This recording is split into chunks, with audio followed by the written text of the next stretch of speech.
다음 주 워싱턴에서 개최되는 북대서양조약기구 나토 정상회의에 참석하는 한국과 일본 등 아태 협력국들은 우크라이나 침략을 방치하면 위험하다는 인식을 공유하고 있으며 러시아는 북한과 중국, 이란의 지원을 받고 있다고 미국 국무장관이 거듭 지적했습니다.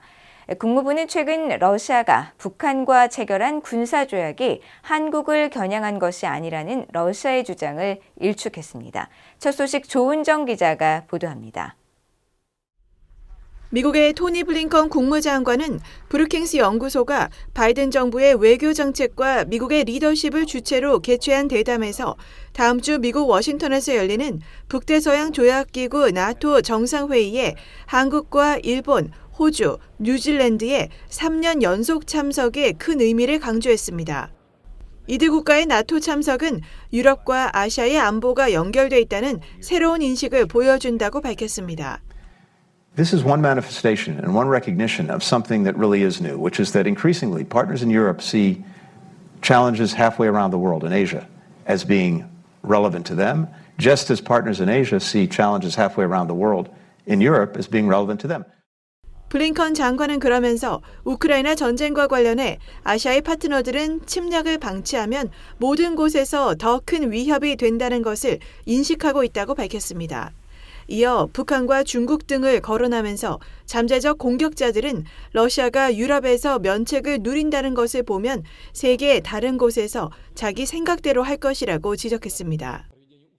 So we now have, and of course we have the relationship between Russia and North Korea that's evolved as well as with Iran. 또 유럽이 냉전 종식 이후 가장 큰 안보 위협에 직면하고 있고 중국은 이를 부추기는 역할을 하고 있다면서 중국이 러시아의 방위 산업 기반을 지원하고 있다고 지적했습니다. 이런 가운데 미국 국무부는 최근 러시아가 북한과 체결한 포괄적인 전략적 동반자 관계에 관한 조약이 한국을 겨냥한 것이 아니라는 러시아의 주장을 일축했습니다.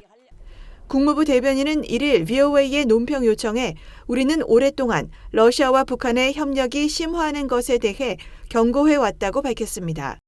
그러면서 러시아와 북한의 조약 체결은 매우 심각하게 받아들이고 있는 사안이라고 강조했습니다.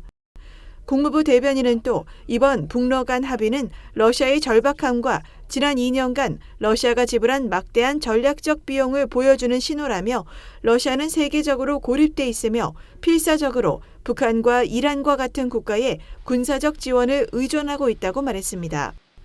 앞서 안드레이 루덴코 러시아 외무차관은 지난달 25일 최근 북한과 러시아가 체결한 조약은 한반도와 영내 문제를 군사적 수단을 통해 해결하려고 기대했거나 계획했던 국가들에 대한 일종의 경고라면서 한국이나 제3국을 겨냥한 것이 아니라고 주장했었습니다.